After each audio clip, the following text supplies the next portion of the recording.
Hi hello నమస్తే, నేను మీ Eshwari. Welcome to Eshu cooking and blogs. ఈరోజు మన స్పెషల్ రెసిపీ పిల్లలకి ఎంతో ఇష్టమైన కప్ కేక్స్ అండి.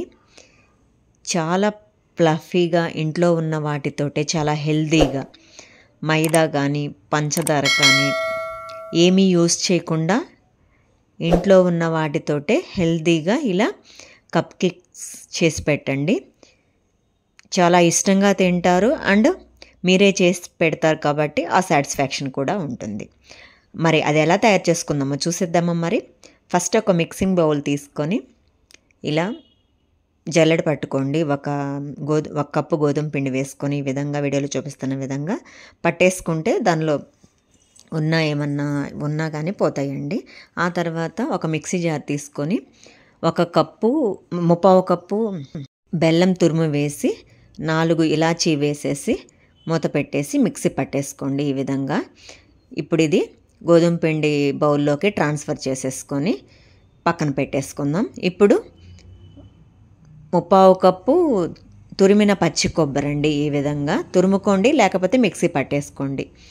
మీకు ఏది వీలైతే అలా చేసుకొని ఈ విధంగా ఒకసారి మొత్తం డ్రైగా మిక్స్ చేసేసుకొని మనం ఇప్పుడు దీనిలో కలుపుకోవటానికి కాచి చల్లార్చిన పాలండి మీకు సరిపడా యాడ్ చేసుకోండి. నాకైతే ఆ చిన్న బౌల్ తోటి 1.5 కప్పున్నర పట్టినాయండి, అంతకంటే ఎక్కువ అవసరం లేదు.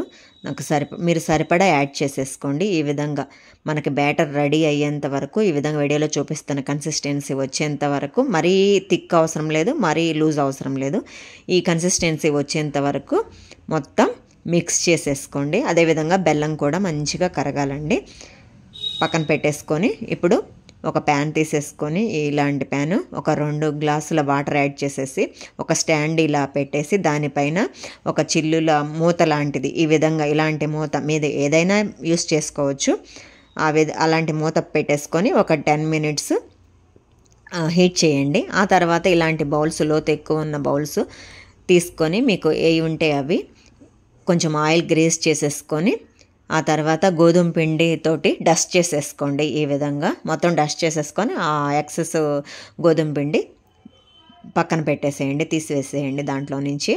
అవి పక్కన పెట్టేసుకొని ఇప్పుడు మనము ఇందాక గోధుమ పిండి బ్యాటర్ కలుపుకున్నాం కదా, దానిలో వంట సోడా 1 స్పూన్ యాడ్ చేసేసి ఒక స్పూన్ లెమన్ జ్యూస్ తీసుకొని ఈ విధంగా వంట సోడా పైన అది మొత్తం మునిగేంత వరకు తీసుకొని మొత్తం స్ప్రెడ్ చేసేసి ఈ విధంగా మిక్స్ చేసేసుకోండి. మొత్తం ఈవెన్గా స్ప్రెడ్ అవ్వాలండి.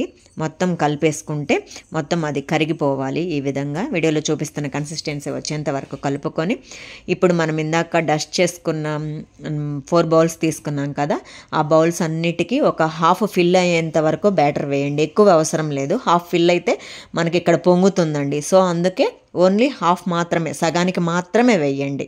ఈ విధంగా వీడియోలో చూపిస్తున్న విధంగా ఇలా వేసేసుకొని మనము పక్కన పెట్టేసుకుందాము. ఇప్పుడు వీటన్నిటిని పక్కన పెట్టేసుకొని ఇప్పుడు ఈ విధంగా ఫిల్ చేసుకొని పక్కన పెట్టేసుకొని ఇప్పుడు డ్రై ఫ్రూట్స్ అన్నీ కట్ చేసేసుకొని ఈ విధంగా స్మాల్ పీసెస్గా కట్ చేసేసుకొని మొత్తము స్ప్రెడ్ చేసేసుకోండి. ఆ బౌల్స్ పైన, ఆ బ్యాటర్ పైన స్ప్రెడ్ చేసేసేయండి. ఈ విధంగా స్ప్రెడ్ చేసేసుకొని ఒక్కసారి ఒక 2-3 టైమ్స్ ట్యాప్ చేయండి, ఎందుకంటే దానిలో ఉన్న ఎయిర్ పోతుంది. ఇప్పుడు మనం ఇందాక హీట్ చేసుకున్నాం కదా, ఆ ప్యాన్లో ఈ 4 బౌల్స్ ఈ విధంగా వీడియోలో చూపిస్తున్న విధంగా పెట్టేసుకొని లిడ్ పెట్టేసి 20 to 25 మినిట్స్ కుక్ చేసేసుకోండి. మీడియం ఫ్లేమ్ మీద, హై పెట్టొద్దండి, మీడియం ఫ్లేమ్ మీద. ఒకసారి చెక్ చేసుకోండి ఈ విధంగా టూత్పిక్ చెక్ చేసుకున్నప్పుడు టూత్పిక్ ఏమి అంటకూడదండి. ఒకవేళ కొంచెం ఏదన్నా ఉంటే ఒక 5 మినిట్స్ ఈ విధంగా కుక్ చేసుకొని వీటిని మనము కొంచెం చల్లారిన తర్వాత కొంచెం కూల్ చేసేసుకొని ఆ తర్వాత వీటన్నిటిని బయటికి తీసేసుకొని ఈ విధంగా ఒకసారి చూడండి ఎంత బాగా పొంగిందో. అంతే విధంగా కుక్ అయిందండి. ఇప్పుడు వీటిని మనం డీమౌల్డ్ చేసేసుకుందాం. అంచుల వెంబడ కొంచెం చాక్ తోటి కొంచెం అంచుల వెంబడ మొత్తం ఈ విధంగా అనేసుకొని మనము డీమౌల్డ్ చేసేసుకుందాం. కేక్స్ డీమౌల్డ్ చేసేసుకొని ఒక్కసారి చూడండి, మనము హాఫ్కి కట్ చేసుకుంటుంటే ఎంత ఫ్లఫీగా ఉందో అండ్ ఇది మనం పచ్చి కొబ్బరి, గోధుమ పిండి, బెల్లం మాత్రమే యూస్ చేసాం కాబట్టి అంతే హెల్తీ కూడా. అండ్ నా రెసిపీస్ కనుక మీకు నచ్చినట్లయితే లైక్ చేయండి, షేర్ చేయండి, సబ్స్క్రైబ్ చేయండి. Thank you.